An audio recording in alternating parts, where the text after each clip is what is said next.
Me, I'm back. What's up, party people? We're like, Max, come on.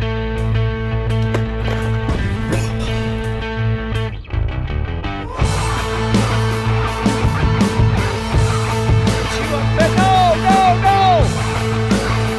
We won't waste any time. Let's see what Chris is up to and see if we can't get him in. It says he's in the guest room. Don't know why. He should be in, but let's give this a try. How you doing, man? I'm good. I'm here. We're ready. Yeah. All right. Good. How you been? So I know I've been good. I've been missing you. I know that. You mentioned you were going to talk a little bit about your trip. I want to hear. I haven't heard a bunch of details. So lay a little bit on us. What was that like? Well, it wasn't like I was staying at a really big resort. I flew into San Jose, took a short hop to Quepos, and then I got a car that took me as far as they could take me into the Diamante Valley, and I sat with the Baruca tribe, which is a native tribe that's been in Costa Rica for 2,300 years, and I smoked tobacco with the chief. He painted prayers all over my body. Nice. Everything we ate for the week, they were growing, including the chickens that we killed. Nice. And of course, I drank ayahuasca 3 nights, so that was you did it. Did you find your inner peace? What was the ayahuasca? Give us some insight. Like, what did you connected more with Mother Earth? I know you've done some of this a little before, always trying to. Yeah, so ayahuasca is like the grandmother root, and and I got to she showed me a lot. She taught me a lot of lessons. I did purge quite a bit. Because it's, you can, growing up, you inherently pick up things from whether it's your parents or just from your life, and you can heal those things, whether it's in therapy or whether it's just, you figure it all out, but your body still stores a lot of imprints. And, so I felt like I purged some somatic imprints that were stored in my body, and I walked out of there a lot lighter. I can tell you that. And I made some amazing lifelong friends. Like, I was there with 14 people in total, couple oncologists, couple general practitioner doctors, an Oscar-nominated director, a few therapists, and then a couple regular Joes like me. So the new Rick, did you take on a new name? Because sometimes you have this rebirth and you're reconnecting and you get rid of this old weight. I think we need to give you a new name. Well, maybe something will come to me during the show, but maybe. I got Rick 2.0, but that's cool. Yeah. So it was pretty great. There's Rafi. Let's go. So I'm really excited about today's show because we got a lot to cover. Where is it? We launched this new product that we're going to talk about today, and I'm excited to have our guest on. And so let's not waste any time. I do want to say hi to Rafi and see if what he's up to. Rafi. Nope, we can't hear you. Nope, no Rafi. All right, goodbye, Rafi. No. All right, well, we'll have to figure that out. Let's not wait any longer. So for all you guys in the chat, just so you know, last week or the last time we were on this, Chris couldn't see the chat. Well, I can't see the chat today either. So I've got the chat up. I'm excited. They're talking about fishing. We got the chats going, and we're going to see some questions, I think. Because I don't know, people excited. We got the Bob Ross of bass fishing coming on. Oh, is that who he is? It's going to be fun. So let's see. Yeah, so I'm going to name him that. No, but I know Rafi wanted to mention, like, if you've got questions for our guests today, throw them in the chat. I'll do my best to find those, and I know Rafi's keeping track of that. So, all right, sounds good. Open that up right at the beginning. All right, well, let's not wait any longer. Let's bring on today's guest. Let's give a big show welcome for Devon from Debo's Fishing, who's all of a sudden now guest 2 is arriving. It's amazing. It's amazing. I don't know what's going on. It's amazing. I'm hearing me. Yeah. Unbelievable. Hold on a second. All right, we're going to put him in. How you doing, man? Okay, I don't know if my internet's lagging or what, but it booted me before. Okay. Can you hear me? Yeah, I can hear you. I can hear you just fine, but I can see that you're lagging. I might have to go Interesting. onto my phone. Yeah, I don't know what the heck the deal is going on. I mean, your sign says on the air.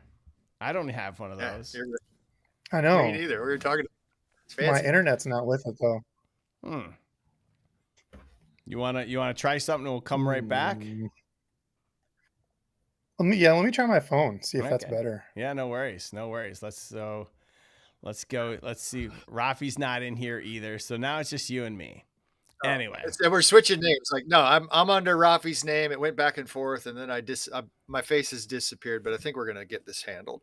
Yes. Yeah, Debo can work on his internet upload speed. Hey, I'm back. Yeah, you're Upload back. speed. I had to go landline. People were mocking my internet the last time I was having struggles, so I was going Wi-Fi through a router that was a million miles away because I'm down in a little kind of a basement. But no, we're back. All right. Well, We're excited. So I know. We want to tell us about what we got because I know Debo's figuring it out. But you've been working with him for a while now with Monster Bass as a collaborator, and then he's bringing out that little banger. You want to kind of set the stage of the little banger?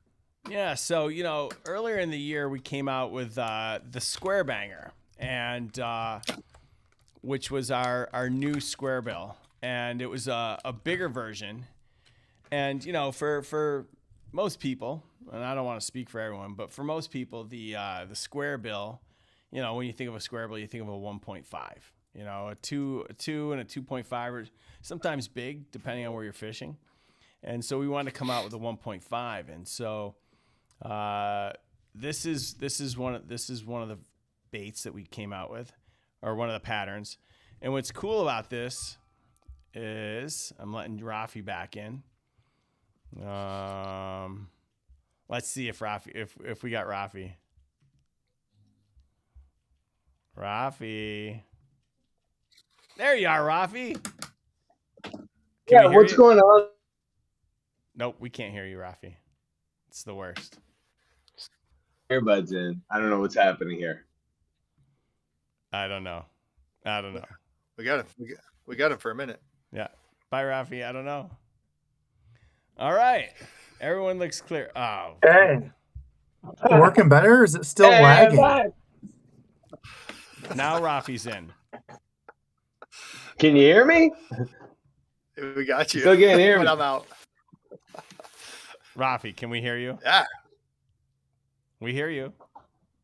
Oh my God. You can hear me? Yeah, Rafi, we can hear you. Oh, good. I'm having the same connectivity issues that Debo's having because for whatever reason, it's also extremely laggy on my end. I needed to reset your internet in the house. Oh, well, good work. Good work. All right. So anyway, we were talking about this product release, the Little Banger, and we were just talking about the fact that earlier in the year we came out with the Square Banger, and it's a little bit larger version of a square bill, and I was showing this off, and what's really unique about this bait is you can see this ribbed underbelly, right? And what this is going to do is it's going to emit vibration. Fish are going to pick this up on their lateral line. And of course, it's got the red hook that is signature to Monster Bass. And what's unique about this bait, obviously, is that, I don't know if you can see it, but it is, it's got a different signature on the top. And it's not mine. But so, when we came out with this bait, one of the ideas I had was, I've watched enough videos of Devon painting baits, and I had seen he had been painting baits in a while, and so I gave him a call and said, "What do you say we make some custom patterns in this new bait?" And he was a go, and I pretty much gave him carte blanche on how to paint the patterns and what patterns we painted, and here we are today. So for those, the process was cool. Yeah, for those that don't know you, which I'm going to guess is one person on this stream, how would you describe your channel and the type of fishing that you like to do? I mean, I'm just a dude that fishes. I'm nobody special. I guess that's kind of the thing that makes it fun is I don't have some fancy boat. I'm not a pro. I'm just a dude that fishes, and that's what's, I guess, amazed me is so many people have followed and supported. So I guess just kind of keeping it down to earth. People say that a lot, so I appreciate that. Well, I mean, you could have fooled me. I mean, when I look at the arsenal in the back, I mean, what is there, like 30 That's rods? years worth. That's years worth of hoarding tackle. Mm. Well, hoarding tackle. If that's what it's going to take for me to get an on the air sign, I'm all in. So I love that. Target has those. Hit up what, Target. what so let's talk about these patterns for a little bit. How'd you end up picking the 4 patterns that you wanted to go with? Well, when you and I talked, we talked about things that either you don't see often or something that's, that everybody likes. And as we go through these, I'll show you the original because it was kind of a cool process here. It's backwards on my phone. So laggy. That looks good. But this was the original, and this is the one that we made. So colors on this one were absolutely spot on. Of course, it's going to be different for the people, actually painting these, a little bit different craw pattern on it, but this one turned out absolutely awesome. This is kind of a cotton candy tequila sunrise craw. Purple around here in the Midwest does so well. And it's kind of a secret color, I feel like, that a lot of people throw and they don't talk about the purple. So that's why we come out with that one. That one great in stained water. I don't know. I haven't thrown it in clear water, but seeing it on camera, it's kind of got that morning dawn look. Mm. So it could certainly be a clear water killer. I don't know, but most of the water we have around here is stains. So, 2, maybe 3 feet visibility is what I fish a bunch of. Number 2, going to this one. So original here. This is a little banger. So this is a crappie pattern. Again, one that you don't see very often at all. There's oftentimes like a very white pattern with like spots or kind of lines on it.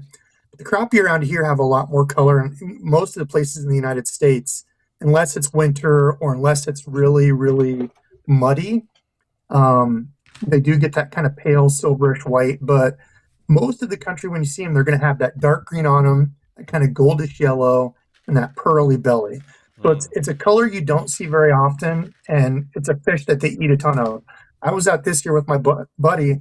We were doing some cranking on rocks, and we had 2 fish with crappie in the gullet as we were catching them on crankbaits and tubes. So yes, they eat them. People ask, do they eat crappie? Absolutely. Probably not once they get big, unless you've got trophy lakes.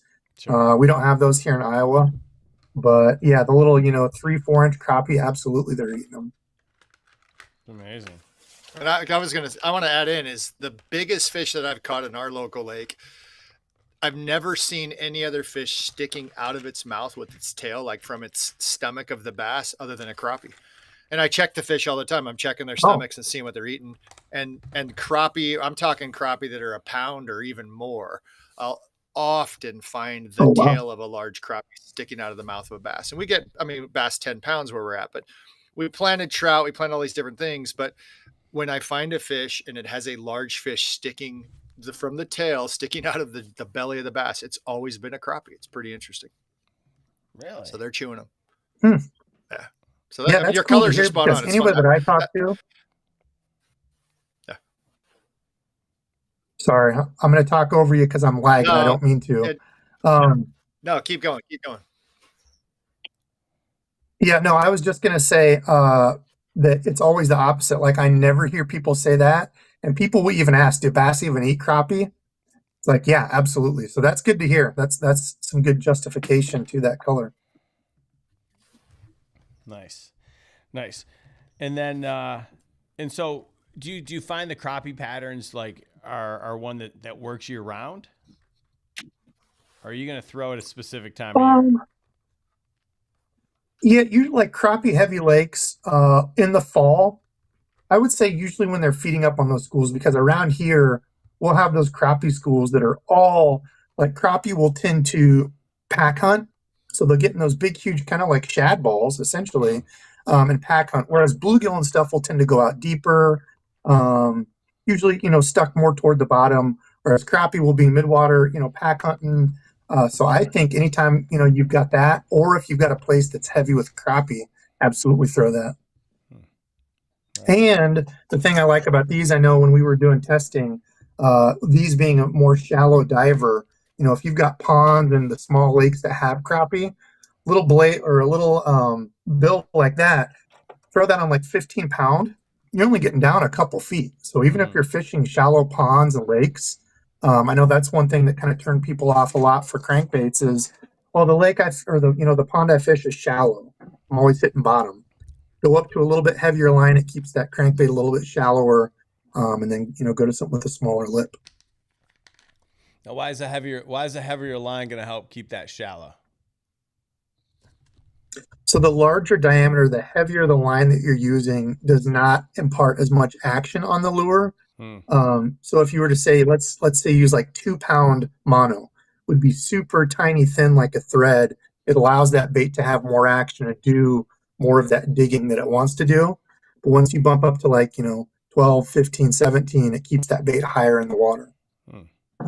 Chris, do you throw a lot of square bills?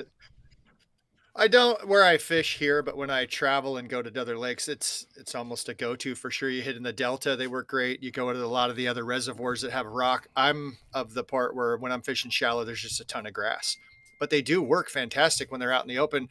I've always shared on this show, like talking about specifically line diameter, the thicker it gets, it just has more water resistance. So it's really hard to pull that thick line down. So, and the same thing, like you mentioned, you can go lighter and you get that square bill to go a little deeper. I want to share this idea. People always think the square bill has to hit off of something to make it move differently. I'm always of the thought of make it move yourself. Twitch your rod tip, reel it really fast, make it do something that's erratic to spark that. Especially if you're fishing through, like you mentioned, a crappie. I call them locusts. They feed like locusts. They're in these big, huge balls. Swim something through that. The definite connection to crappie. There's so many large swim bait creators that are making crappie patterns, and we're talking swim baits that are like 12 inches and huge, full size, 2-3 pound crappie. Those work fantastic. But take this crankbait when you're fishing it, this new little banger, and fishing. And if you're staying shallow, raise the rod tip. Try to get it to change in the water column. Pause it, slow it down, let it float back up, jerk it, and that. You think of how great a jerkbait works in the winter, make your crankbait work like a jerkbait sometimes. You don't have to hit off of rocks. You don't have to hit off of brush, whatever. Make your make the crankbait move in open water, and you'll end up finding more bites. Nice. Now, I know that you went from, fishing the bank to now you're into a kayak. Are you throwing square bills from a kayak? Oh yeah, absolutely. Yeah, this year I was very kayak heavy. It was a great change of pace. Brought fun back into fishing again. Still will definitely do a bunch of bank fishing, but yeah, it just depends where you're fishing. A square bill is kind of the ATV of crankbaits, right? Especially, the reason I was so excited about this one, because it reminds me of the old man's Baby 1 Minus, arguably one of the best shallow water crankbaits ever. And the cool thing about this is, like Chris was saying, it doesn't have to just be around, people talk around about bouncing off wooden rocks. You're right. I mean, if you have a grass lake, especially early spring, as that grass is coming up, you can throw a little shallow diver like this over the top of it, just kind of get it stuck in it a little bit and pop it out, kind of like a rattle trap. So yeah, use it to the lake that you have and play with stuff. I feel like people too often go off of, this lure works at this. I've seen it on YouTube, so now I can only do it in these conditions, right? And they don't do it, in a way that works for them. So yeah, I agree. Make it work for your lakes. I love that.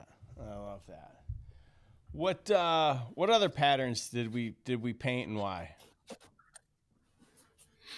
Okay, well, probably one of the most exciting patterns or patterns that people like. I know when I was painting crankbaits heavy, this was the number one for sure, was a crackle bluegill. People love it. I mean, it doesn't matter where you're at in the country, a bass will eat a bluegill. And this, we kind of just went a little bit brighter on it. Mm. And that chartreuse gill, chartreuse undertone. It's still got the crackle top. Yeah, great for stained water. Great for anywhere you've got bluegill. Yeah, I mean, they're basically everywhere. So, and then the last one, an old favorite, one that you don't hear people talk about anymore, but the Muddy Water Absolute Slayer Fire Tiger. Mm-hmm. This one turned out almost exactly like the one that I painted. Still has the crackle top. This one actually has a little bit of, oh no, this one doesn't. This one, though, I don't know if it'll pick it up on camera, even has a sweet pearlescence to the top of it in the black.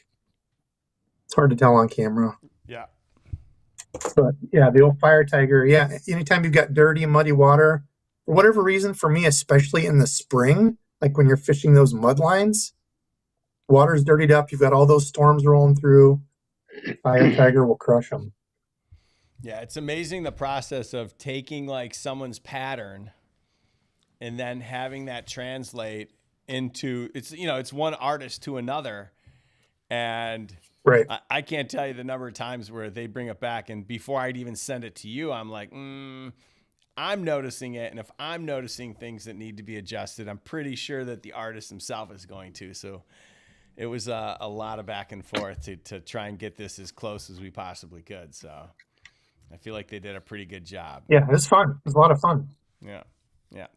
And if anyone's watching today and wants to pick these up, they can pick them up on monsterbass.com. We'll give you a code Debo20, and it'll save you 20%. And the supplies are limited, and maybe we'll make them again, maybe we won't. But it's a show special, and if you're interested, pick them up, today or after the show. So, let's talk about Chris. Did you have a question about these square bills? Yeah. Well, I mean, you nailed it. I just wanted to mention, like, talking about forage food of a bass, you got perch, you got your bluegill, you got crappie, and you have a crawdad. It's like, what else do you want to feed a bass? If you want to make a happy bass, there's this whole discussion that's going on in the fishing world, and these people that are they're sold on only using large swim baits. And I love that society, and I love that mindset, and it's really great, creative. But then every once in a while you see these posts like, oh, the fish actually preferred a smaller fish.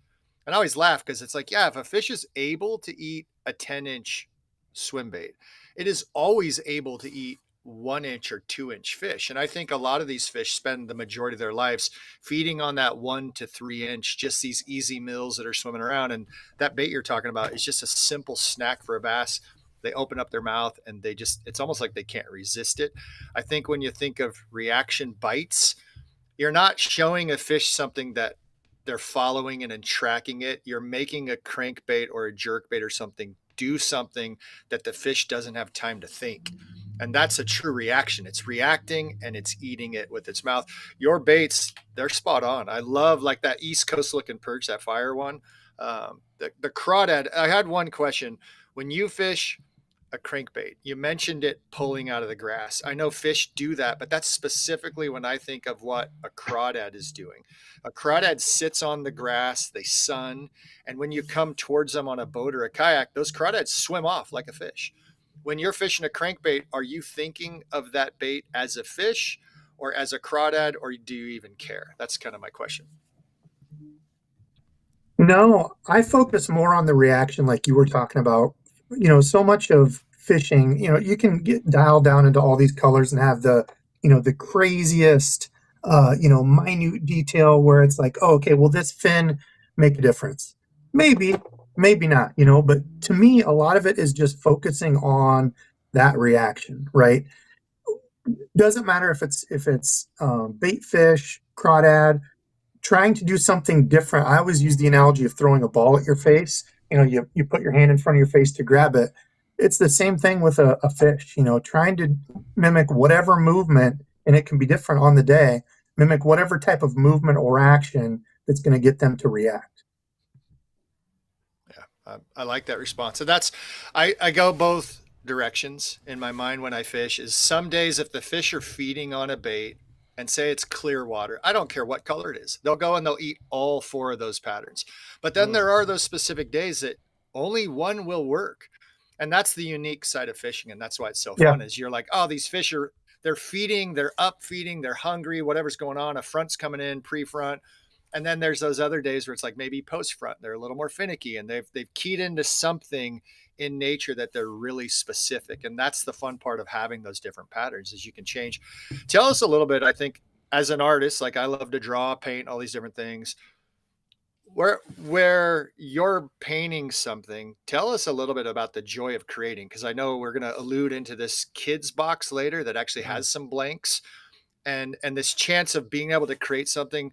And I'm going to preface, I like to give you the back set, as I've tied flies. And when I go out fishing with a fly that I've tied, it's so exciting to get a fish to eat something that I've actually created. It's like a magical experience. Do you have that same experience? Like talk us through like your process of coming up with an idea, trying it, and then the joy of catching a fish on your own pattern. Yeah, you nailed it, dude. There is nothing like catching a fish on something that you've made, be it a jig, a fly, painting your own crankbait. It's a whole different feeling. Like to me, I'm not a trophy guy anyway, so I don't really care most of the time what size I'm catching. I just want to go out and catch fish. So, if I can do something like this and be able to put that into practice of, okay, wow, fish actually are eating crappie around here. And not only that, it's one that I painted. Just makes it that much cooler. Yeah, I mean, you pretty much nailed it. It's super rewarding. It's a very different feeling. It's almost like hunting. Anybody that hunts, the meat that you harvest tastes sweeter than, anything you've ever bought at the store. So totally. That's awesome. What kind of hunting do you do? Now, really none. I'm fishing too much, but deer did that for a little while. Pheasant, squirrel way back in the day. No winter hunting? No. I hate cold. That was one of the reasons I stopped, because it's like I don't want to sit and freeze my strawberries off for 5 hours in a tree stand waiting for a deer to walk by.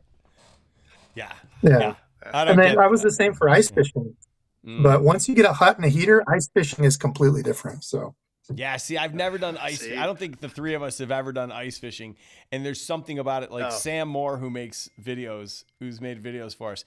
I mean, that guy's got a hut with beds, flat screen TVs, internet, you name it. It's almost like going to some little motel on the ice. And there's something about that it feels like it's just an excuse to drink a lot of beer and hang out with friends, but it seems like it'd be a lot of fun. Yeah, it is. And speaking of like eating the fish you catch, there's nothing better than cold water fish, not having to worry about them spoil. It's the best to catch and eat fish is ice fishing. I love that. I love that. All right, for those of you just tuning in, our guest today is Devon. If you haven't figured that out, from Debo's Fishing, we're talking about the new little banger that's available in 4 custom patterns that he painted for us, and we're really grateful. We're really grateful that he did that. And I do want to take a moment and transition just for a bit, just to talk about this kids fishing kit, because, we're talking about custom patterns and painting a bait. And one of the ideas I had, you can't just come out with another subscription box for kids, because let's face it, someone that's new doesn't need tons and tons and tons of tackle. What they need is an opportunity to start to build out their collection, fall in love with the sport, have time with mom and dad or grandma and grandpa, and do something that doesn't involve their phone. And so I came up with this idea for a create a bait fishing kit. And, it comes with a little tackle tray and some regular baits and hooks and stuff that's great for panfish and intro to bass fishing. You got worms and things like that. But I think what the cool thing about it's twofold. First of all, it's packed with stickers, because we know little kids love stickers.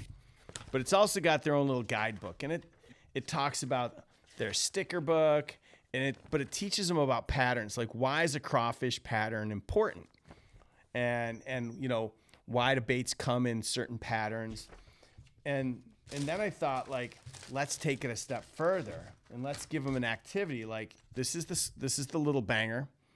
This is a blank. Here, I'm gonna change the screen for a minute.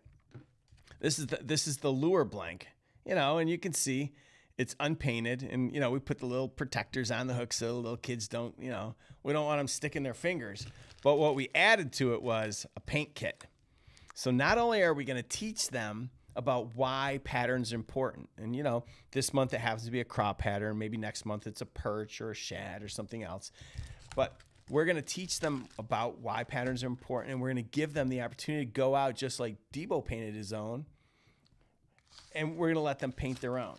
And it comes in a variety of different shapes. We got jerk baits, we've got poppers, and we got lipless. And every month, they're going to have the opportunity to create their own the same way that you did. And I just think, I showed this off to about 6 kids, and they all love the idea. And so I think, when I'm thinking about holiday gifts for the little angler in my family, it seems like this would be like a really cool, fun project for parents and kids to do.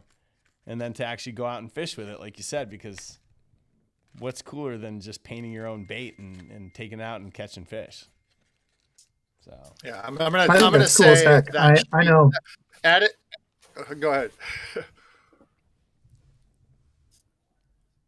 Oh, sorry, I think I'm lagging a little bit. No, I was just going to say I've got 2 daughters, and both of my daughters have done multiple patterns once they, watched me paint and stuff. Loved it. Absolutely loved doing it. So, yeah, I think that's awesome. yeah. What were you going to say, Yeah, Chris? I was going to mention. I was going to mention that Patrick in the chat, he talked about he had his own, caught his best, I think, as a PB muskie, and he used some markers to make his own bait, his own custom way.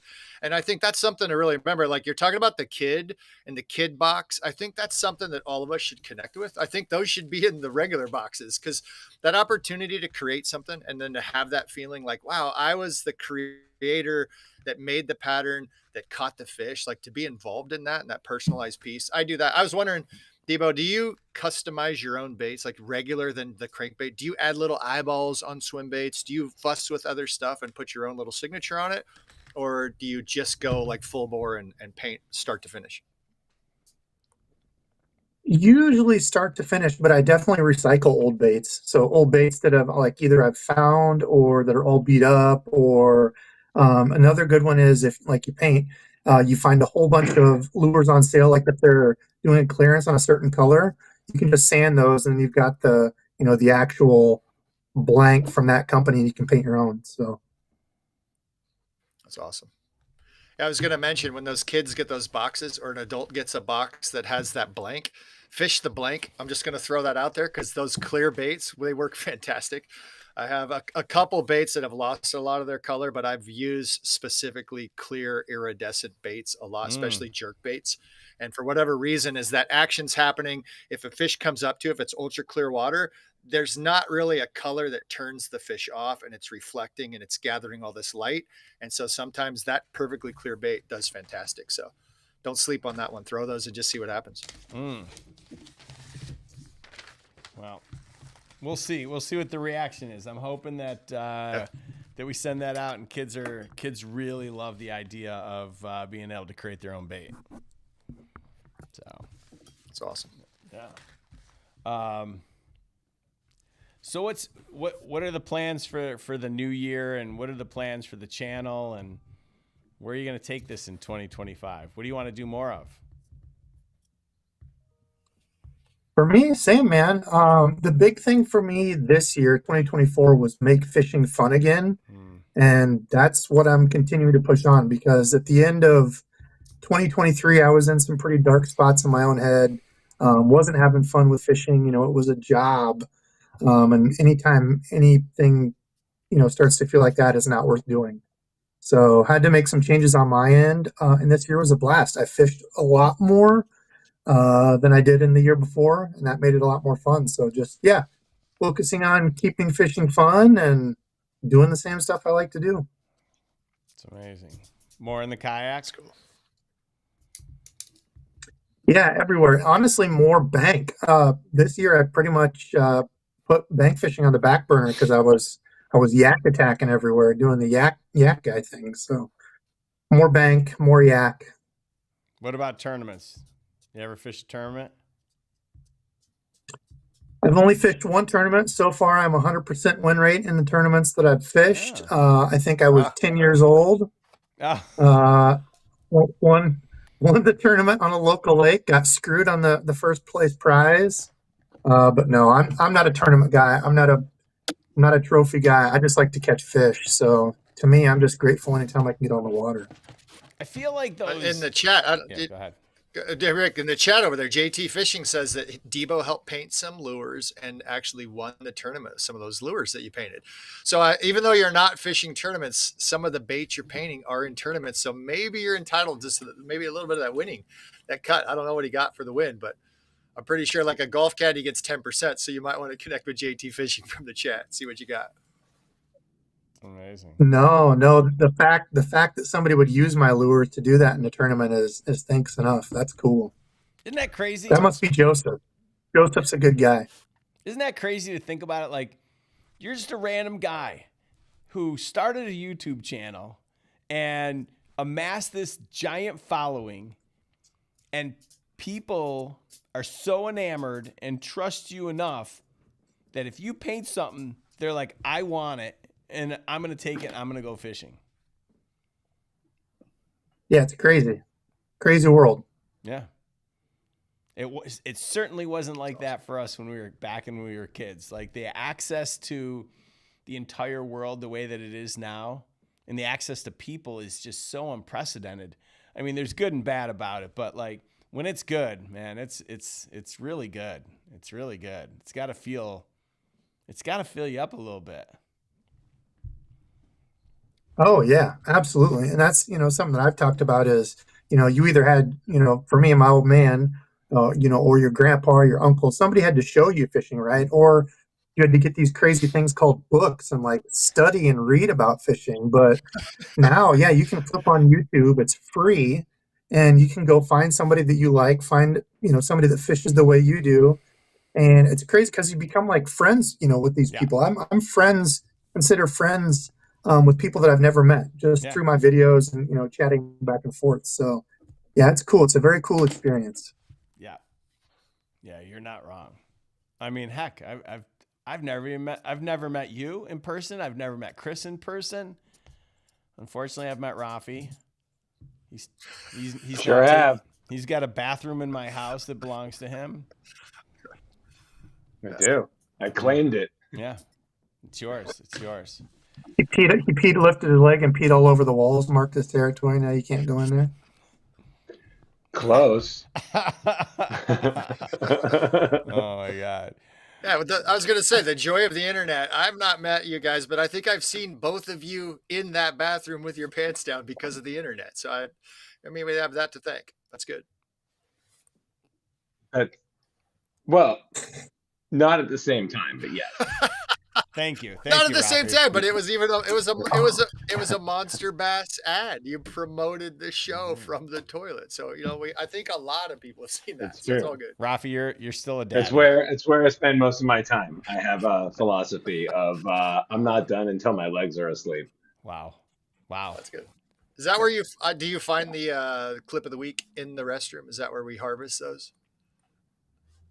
No, especially not this one.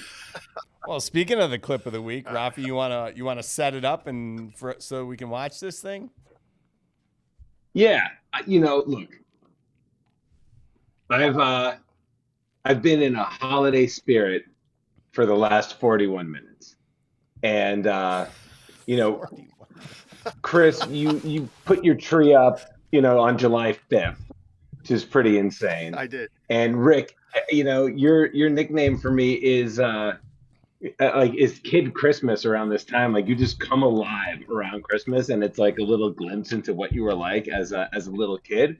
So I wanted to find something festive, and I ask you, even though the video towards the end looks like it's going to repeat, it doesn't. Just let it ride. All right, let's let it ride. 'Twas the night before Christmas, and all through the house, not a creature was stirring, not even a mouse. His alarm went off at 5, and he knew it was time to get up from bed and go wet a line. Santa packed up his rods and headed out back for it was finally time to go catch a bass. He got to the pond, ready to rip some lips, but there was no fish in sight, which made St. Nick flip. He threw out his lure and retrieved it slow, while he waited and hoped as he yelled, "Ho, ho, ho." That's when he felt it, a jerk on the end of the line. He reared back and sent that fish flying. He waited on the scale and got a pick for the gram before releasing it back with a helping hand. Santa jumped to the Jeep and cruised back to the North Pole, for it was Christmas Eve and it was time to roll. 'Twas the night before Christmas, and all through the house not a creature was stirring, not even a mouse. Santa's the best fisherman in the world, and that there's no doubt.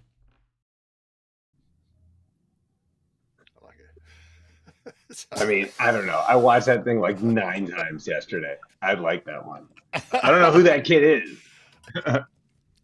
It's good. Oh, he's in the spirit. He's catching Yeah. fish. I like it. Well done. Yeah. He probably made like $10,000 on ads. Yeah. No, he only had like 111 views. Like this was like a deep pull. Well, he's got 102. You Oh, watched it right. 9 times. Yeah, I sure did. Wow. Amazing. It's some good quick math. I like I love that. Thanks, Elizabeth. that was what. Nice work.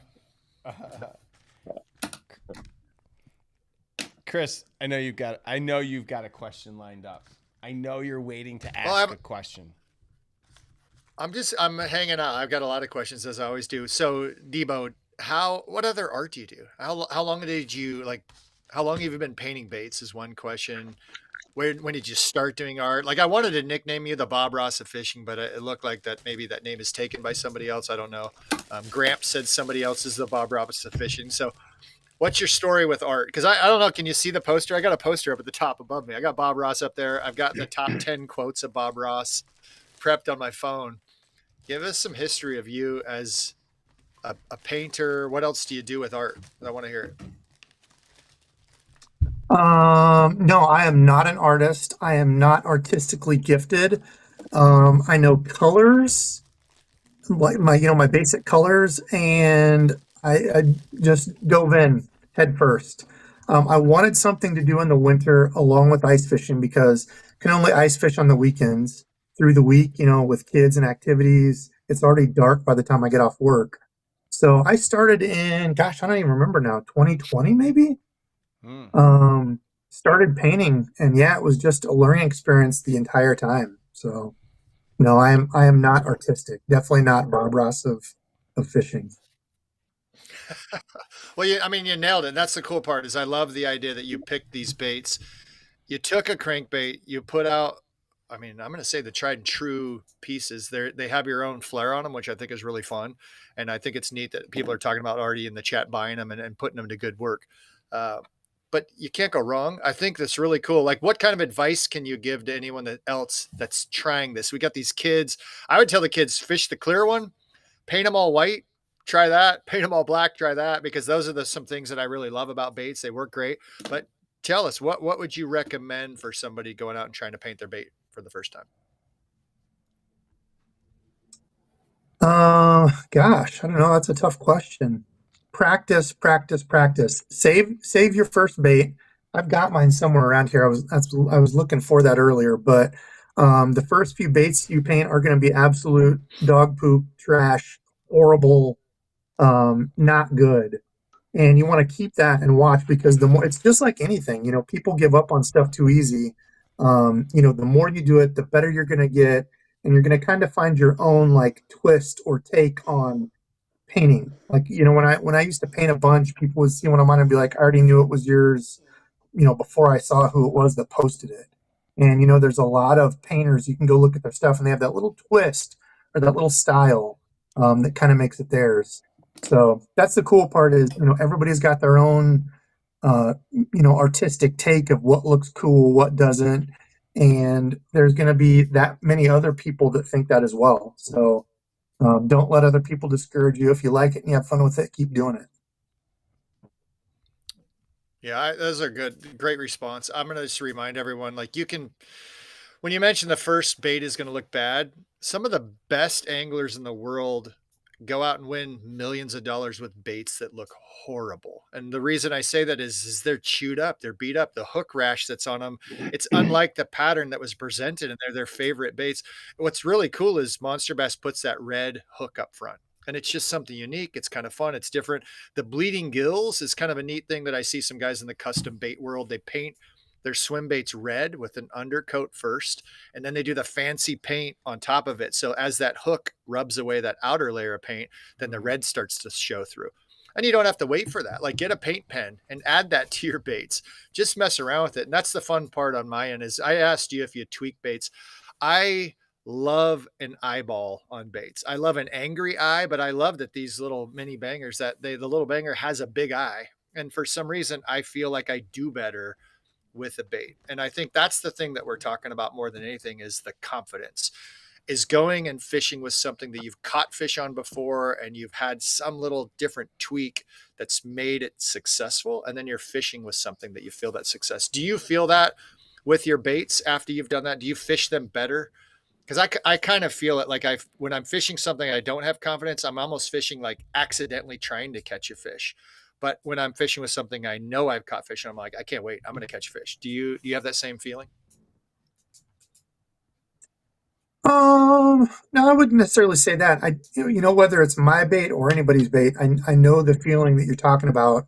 And it's usually for me, like in the middle of a slow day when nothing's working and you feel like you have it figured out in your head, like, okay, the bass should be doing X, Y, Z. Then you've done X, Y, Z and you still can't catch a fish. You kind of I always call it that zombie mode where you're just like, whatever it is, you're not really fishing it to the full potential. You're questioning why you're even out there. You're like, I should be home watching basketball or something, not doing this. But I guess the biggest thing to add on to that is fish. You can hit a window. I've been out, 7-hour days and the bite doesn't pick up until the last 45 minutes and you absolutely smash them. So no matter how bad a day you're having, just remember the next cast, because I'll always be a PB. Stick it out. That's awesome. Speaking of basketball, not that I'm not going to take it in a different direction, but Iowa. Tough year this year. Yeah. We're talking guys or gals? It sure is in football. But what do you mean? Football? Hey, we still had a winning record. What did we get? We pop out 8 wins, I think. Yeah, 7? Fair. I'm just bitter. We were on our 6th-string quarterback, but still. I mean, we can't really talk, Rafi. I mean, USC is no. We're on our awful. we're on our 6th-string coach. They're absolutely awful. Oh my goodness. All right. I want to since we're all here and we're talking about catching fish, I'd love to show some of the trophy room submissions this week and see what people are sending to us. So, as you guys know, we love to celebrate your wins, and if you've got a catch that you're proud of, or it's your PB, big or small, we don't care. We want to celebrate your successes with the community. So if you've got something, upload it to monsterbass.com/PB. It'll go on in the trophy room. You'll be able to see where you rank in the community, where you rank in your state, where you rank on your lake. And so let's jump right in. So our first catch is Thomas Cherry. Got a 7-pound, 3-ounce on a Texas rig in Florida. It's a long fish. He's got that cherry beard too. Where? Oh yeah. Rafi, you'd look good with one of those. Well, I'm working on it. All right, next up is Lincoln. Lincoln Penna with a 2-pound, 1-ounce out of Massachusetts. It's a good-looking bait. This little kid's rolling around in a kayak. Good work. That's awesome. That's a good size fish for New England, isn't it? I mean, it's a good size fish anywhere. It's 2 pounds. I'll take that all day long. All right, next up, we got Christopher Myers, 4 pounds, 2 ounces in Idaho. I don't know. I don't know what I like about this picture. If I mean, Wait. I don't It- know what I don't like about this picture. This is awesome. Talking about no, he's out in the water, he's connecting with the fish. He might have it on a stringer. He might be I eating it. I can't just like the whole tell. deal. I mean, I don't I know. I like. mean, the cameraman, whoever that is on point because that fish is so fresh out of the water, you can still see the water dripping off of it. Yeah, Idaho. But tell Oh, me about how good does it look. I want to go fish there. Look at the lily pads and they got the tulies. Like that place is like fish heaven. Yeah, he needs new hip waders though. It's the summer Yeah. version. No way, he's looking good. All right, Adam Sheets, 3 pounds 6 ounces on a frog. I mean, I like how he's holding it, like Yeah. the dainty fish. Oh, yeah, that's good. He's friends with that fish. yeah, Hey, he's got a Right. fish shirt on. It's like, that's a good look. he does. He does. He's got a Monster Bass shirt on. I like that. All right, last Yeah, but not the least. tragedy What? was that like 11 seconds after that photo was taken, he got run over by that truck. Right. All right, Lewis Sibley, 5 pounds 1 ounce on a drop shot. It kind of looks like JC drop shot. It does a little bit. That's it. And also, you could see that it looks like he has like there's his house is directly to his right because you can see like the Yeah. and then he's in a field. Like I mean, these pictures always kind of trip me out because it's like I don't know. It's like he caught that bass in a tree. A little catch and cook. Maybe catch and eat, man. That's what. Hey, fish are out there. Do what you got to do. Debo, you ever eat God, I did it again. It's so weird, like calling people by their channel. Like it's so hard. that's- Well, where did that come from? Oh, no, that- Where is Debo from? Yeah, that's what everybody calls me. I mean, barely anybody calls me Devon. My parents, that's probably about it. Yeah, so I used to do kickboxing and stuff back in the day, and my coach gave me that nickname because I used to Debo some of the new people. Ooh. So then it just kind of stuck. I like it. So you were kicking ass and taking names. What did you have Did you have a professional record? I did. I was 7-2. Wow. Wow. Wow, that's pretty good. Do you have any That's a video? whole different life ago. You got video? I've got some DVDs, but my computer doesn't have a CD thing in it. So I need to figure out a way. I might just have to video them on my phone on the TV. 'Cause I thought about doing that for a members only one night would be fun. But I'm like, I have no way to get it to my computer. So I'm trying to think. I mean, my kid has Xbox. everything back here. Yeah, can you play an Xbox? I Oh. have an old computer that plays that, so I think you might be able to play it on something like that. oh Game console. Yeah. yeah, I never thought, I do have an Xbox that I could hook up to the monitor. That's a good idea. Got you, but That's a good idea. I would love to see that. I would love to see that. Oh my goodness. now I'm afraid now fishing with him. Like you fishing his spot, he's gonna come over and drop kick you. I like this. That's good. No, that was a whole different life ago. Now I'm fat and out of shape, and my knees suck from basketball. So all you'd have to do is walk Sounds briskly away from me, and I wouldn't catch you. That's good. Sounds like he went on an ayahuasca trip and he found inner peace, and now he's one with nature. He doesn't fight. So I like that. That's Yeah. good. Yeah. I know. Yeah, I'm a fisher, not a fighter. I was watching your last video and you're like, I got to hit the gym. I'm tubby and out of shape. I'm like, it's that time of year. We all start to put on those winter pounds and, March rolls around and we're like, all right, we got to start taking it off again. Yep. Is there anyone on your bucket list? Like if you could go fishing with someone?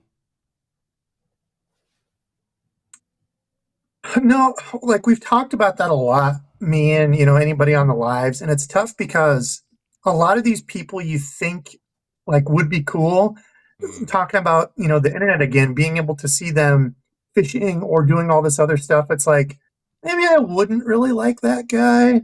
So it makes it tough. Like, for me, always Bill Dance for sure is one of I would love to go fish with. Growing up, not ever knowing that he had his own ponds, that blew my mind when I finally figured that out in, I don't know, college or shortly after that. I always thought he was just like fishing, these public lakes, then come to find out he owns like 5 private ponds. How awesome would that be to just go smack fish with Bill Dance? That would be pretty cool. I mean, speaking of private ponds, I mean, Chris has one. Yeah, well, I don't own it, but I do help pay for it, and I'm pretty fortunate. So yeah, I can't complain. I've got a pond across the street. I've got the main lake, which I call a pond. There's another dog park pond that it's awesome for like topwater frogs. So we've got 3 private bodies of water in a local community, and so fortunate, so blessed. So yeah, can't complain. What exactly is a dog park pond? It's the only designated dog park in the living facilities here. So we just call it dog park. It's actually called Huck Finn Pond. And before I was a young kid, I used to live on that lake. And so what my interest in that time of life is to build bicycle jumps out into the lake. And so instead of fishing as much as I do now, I was more into like skateboarding, motocross, BMX, and I was constantly jumping bikes with inflated inner tubes on the handlebars into that lake. But yeah, it's a good fishery. That's amazing. Debo, Yeah. back in the day, did you ever fight somebody named Luke Johnson? I did. He kicked my ass. That was my very last fight. So Is that? Yeah, that's the Rick, worst one to look up. I see I just found that Rick, I texted it to you. I know. I see. It was the night before Christmas, and all through the house. Is that Yeah, that's me. That's me getting knocked out, basically TKO'd. Wow. So that's a crap. Was that what? Don't watch that one. Was that when you? Oh, all right. Let's not watch that one. Was that when you decided that this wasn't for you, or was it just another fight that you happened to lose? Yeah. Yeah, that was the fight that taught me and everybody else around me how much fighting is 95% mental. That was the first fight in my actual hometown. So I had sold, I don't know, 100 tickets or whatever. And going out there, I was sick. I was already thinking, dude, I can't lose this in front of everybody. And mentally, I was not there and got my ass kicked or butt kicked. Sorry. No, you can say it. I'm watching it. This is a beating. And on both sides, like, this is some serious stuff. Yeah, there's some better ones out there, but yeah, that one was that was pretty rough. Wow, Robbie. Well, sorry. We want to see we want to see the highlights. Yeah, give us the highlights later. That's okay. Didn't specify. Love it. Didn't specify. That's the real part of fighting. No matter how bad you think you are, there's always somebody else that's better. And that's one of the things that taught me to learn from everybody. Because in fighting, there's so many guys that their ego is just out the roof. They don't want to learn from people. They're one-dimensional, and they'll end up getting beat. And, then they just, what's the word? I can't even think of the word. They don't want to improve on those things that they're bad at. So, that's a great translation over to fishing that, if you're one-dimensional, the guys that just throw a Senko, and there's nothing wrong with that if you have fun with it. But if you truly want to get better at fishing, learning all the stuff, especially things you don't like, that should be good in your area or should work in your area, there's a reason something sucks when you have to learn it. And it means you need to put work into it because you're probably not good at it. So people like to do things that they're good at. So it's good to be uncomfortable. Yeah, it's a good lesson for life. Lean into the uncomfortable.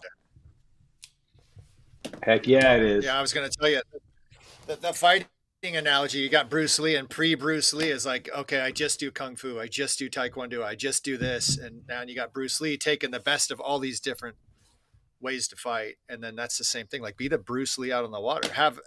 Have some type of skill set that you can find those fish to make the fish bite and eat something when something's not working. And you talk about that window. There's always that day where you're like, I don't care what you are doing. I don't care how much you are like Bruce Lee. Sometimes the fish just don't eat. And that's just the reality. That's the beauty of fishing, is taking that that's kind of tough day and learning like, hey, what am I stuck on? What am I not doing? And trying to find that next thing. And I think that's the quest. I can tell just from watching, you got these fishing friends that you introduce us to all this different fun stuff. You're so positive when you're out fishing. I'm just going to give you a little credit, but you're looking for the next thing always. And I think that's that inquisitive person. You answered, I'm not really a painter. I'm not blessed with art. Well, tackling art and painting baits custom as you've done in such a short amount of time, like that's credit to you for doing that. And I think you're always going to be like reinventing yourself. So I get excited about that. That's kind of what I like to do myself. If fishing becomes easy for me, I try the next hard thing and the next style of fishing I want to learn and improve. So congrats to you for being on that road to self-improvement.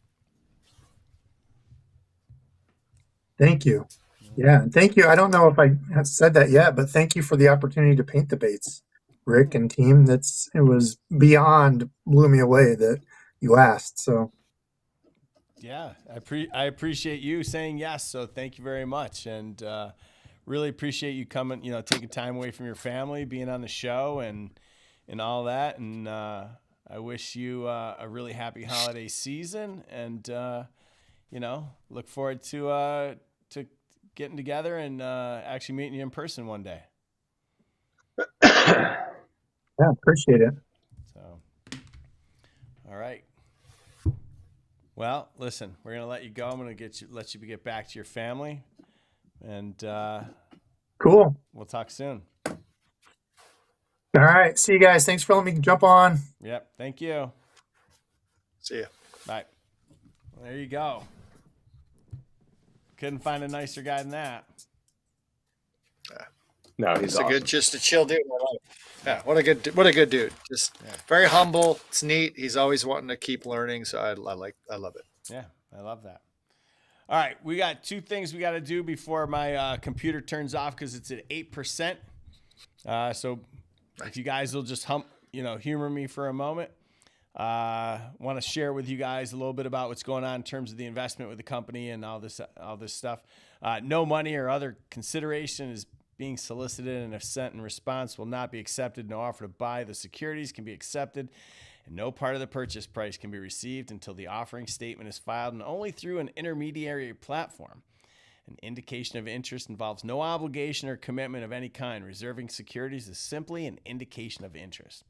Okay, so why am I telling you guys this?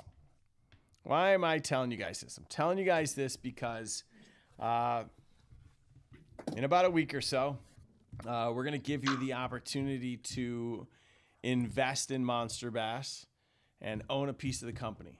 So you can head over to monsterbass.com/invest. Sign up. It's free to sign up. You're not committing to anything. You're just putting your name on a list. And then we are going to send you some information. And when that information comes out, you can read through it. And if it feels like it's something you're interested in, you can sign up for as little as $250 and own a piece of the company. And even if you sign up and commit to it, you're not committing to anything until after you receive a secondary notification. So that being said, if anyone has questions, and I've received a lot of emails about this, if you have questions about wanting to invest in Monster Bass and you want to talk with me directly, you can email me at rick@monsterbass.com. Make sure you give me your phone number and we will find time to talk. I spoke with a number of people today and I'll continue to do so. We're shooting for a target date of around the 18th, and gives you the opportunity to own a piece of this company and help shape the future of the direction in which we're moving. So, like I said, I got to read all that stuff because it's all legal stuff that I'm required to read, and it's no fun, but there you have it. So, and we'll talk a little bit more about that maybe next week. So, all right, and last but not least, boys, golden tickets. I'm going to call 2 today because I'm sick and tired of not giving away stuff. I now have more in my garage once again than I want to have. And as I pull all the Christmas decorations out, and I realize that there's even more boxes behind other boxes, because every time I send myself samples, I send them to me and then I throw them in bins, and I've got all these bins full of stuff and I really want to get rid of it. So today's golden ticket numbers: 3201 and 12369. It's 3201, 12369. If you've got either one of those numbers, email me at marketing@monsterbass.com. Take a picture with you and your ticket. Make sure you give me your name, your address, and phone number because I'm going to call and confirm it. And we'll send you something really nice. And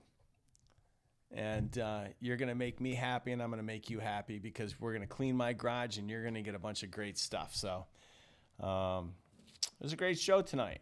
And I'm really glad we did it. And it's really good to be back. And I think next week's probably our last show before the holidays, don't you think? Yeah. I think so. Yeah. Hey, Rafi, any questions pop out on the chat? I have a couple I can run through on my end. One is the golden mussel found in California. It's just found like in October, and it's not really affected the fisheries that I participate in. I know it's in the Delta. They found it from, I guess, some cargo ships that brought in a new type of mussel. They say it can clean the water so clear that it can be a problem. It can run out other species. So as I share that information, just make sure your boats and kayaks are clean when you're going from lake to lake. Don't bring live bait from your lake or whatever you're using to another lake. Just make sure that we keep our fisheries separate because that's important. The one question I had for Rick and you, Rafi, it said, is the trophy room only for bass? And I can say we've shared things other than bass. I don't know if there's a rule, but I think we've shared other fish than bass. So I think you're shutting it down. We We'll could wait have for Rick Ben to get this. back. He Wow, can it's answer really that. bad. Yeah. This is how insane like this the entire time. The whole time? Yeah. It's awful. Yeah. Yeah. And so I tried resetting the internet. This is probably what Debo was dealing with too. It's like, it's so wonky. Wow. Yeah. But on YouTube, it shows up okay. Weird. Yeah. It's very strange. Okay.